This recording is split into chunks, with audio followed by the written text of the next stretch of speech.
How's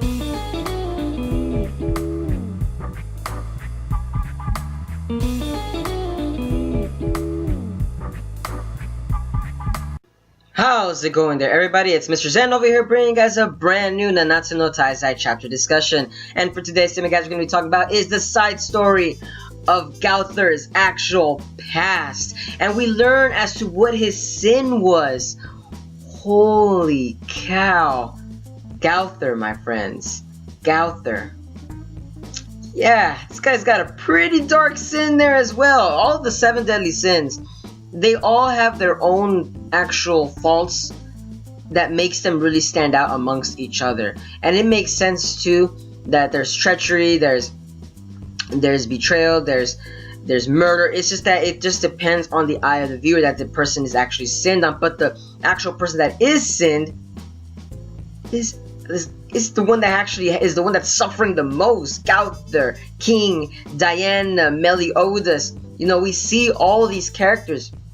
I can see why they're part of the 7 deadly sins due to the fact that what happened to them. It makes sense, but holy cow, this is interesting. So, chapter 211.5, the side story of Gowthers' past.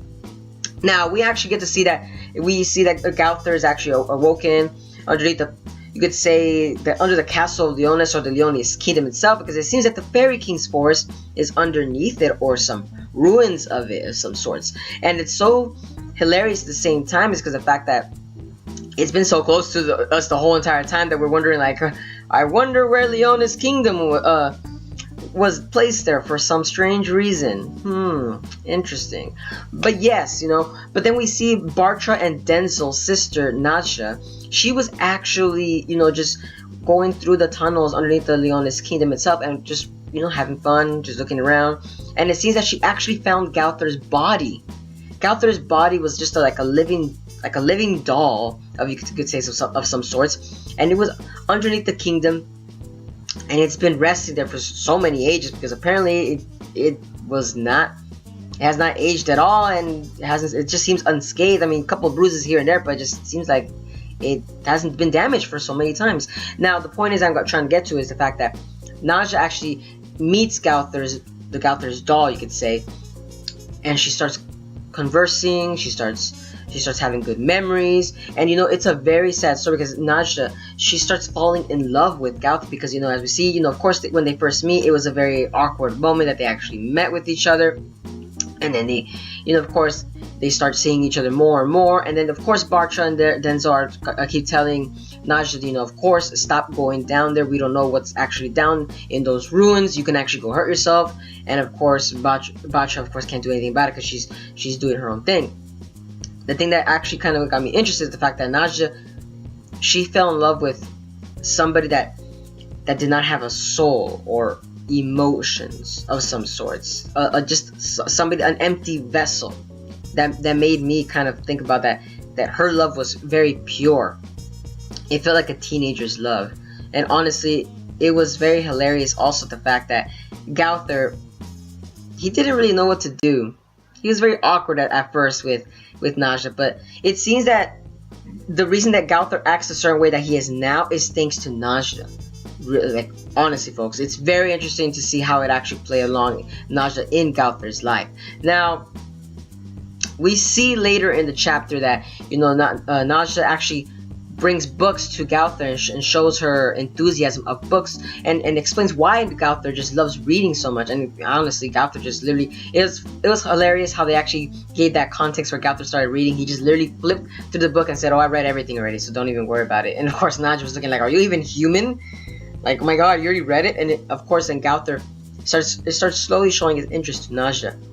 He starts dressing up like the heroes and heroines of the books that Naja brings, and starts changing his look, his persona, just to match Naja's actual, you know, perception of her own fantasy world that she wants to live in. And it's interesting because Gowther, he has no soul or necessarily no emotions or anything of some sorts, because he you know, in the chapter we see that Gowther's actual true main body actually disappeared and turned into this little mini heart. And then this mini heart, guys, that's what actually was Gowthers' true essence and form, in that little heart that he has placed inside his body.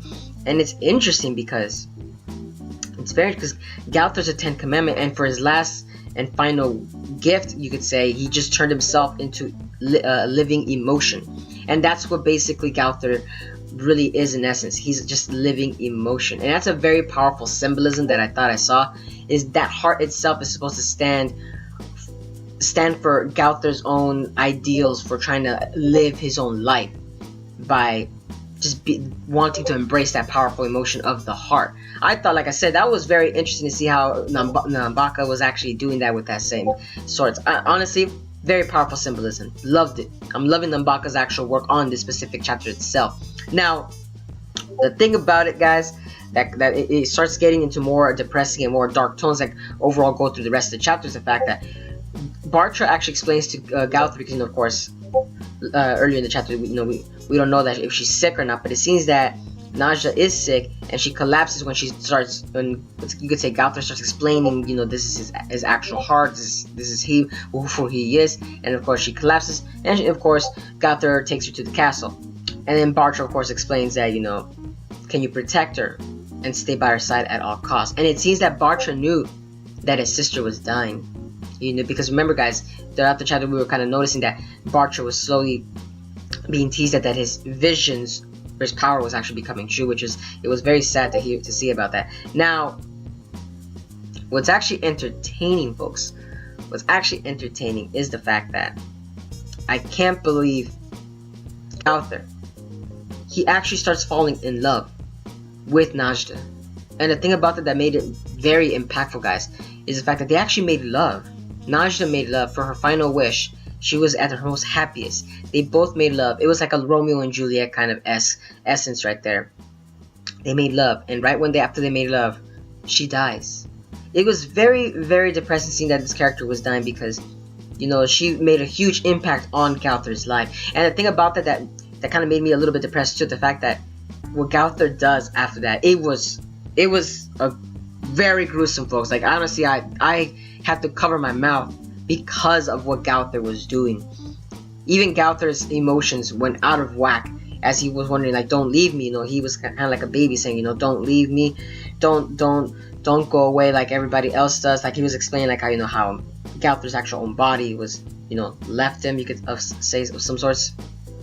And what happens next is Gowther takes out his own heart and tries to put it inside Najda.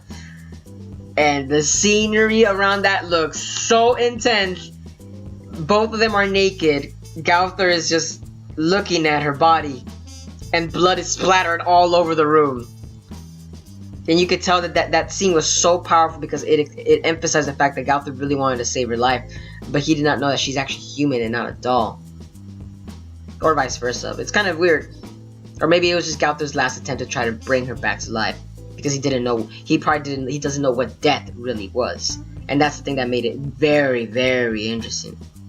And then, we finally get to see that Gowther's sin was because then all the, of course, the people in the Leonis kingdom, in the castle, actually, they heard all the screams and torments of Gowther, just yelling upstairs, and honestly, that does kind of sound weird, and all the guards found him naked and, right there with a woman. So of course that was Gowther's sin. I think it was a emulation, if I remember correctly. It basically just seems that he had some necrophilia, basically, right there, and he looked like a very huge pervert. I believe it was emulation.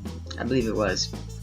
But the point is, wow, just wow, that this story really came out. And honestly, I'm loving the fact that we got to see Gowther's own past and sin, as to why he got the sin of lust. I thought it was because of the gain of knowledge. No, guys, it's the sin. He's lusting for love. That's what he's really lusting for. He's looking for that same love that he lost, that he gained through Najda herself. Now, folks, it makes so much sense as to why then Gowther then says at the end, oh, I'd rather be if this is the life that I'm gonna be. I'd rather be a doll, and you know, he doesn't want to experience love anymore. And I believe he throws away his heart, which makes so much sense because we don't know where that heart is. Maybe that's like Gowther acts as that specific way now in the current arc itself. Not current arc, I'm sorry. You could say with Meliodas and all the 7 deadly sins, is because he doesn't have that heart. I wonder where that heart is. Maybe Merlin has it, or maybe it's locked away as some treasure chest. But the point is, wow. Just wow. I can't wait for the next chapter because personally I want to see what Gowther is capable. And honestly, this chapter made so much sense too, folks. It was necessary for actually to be here.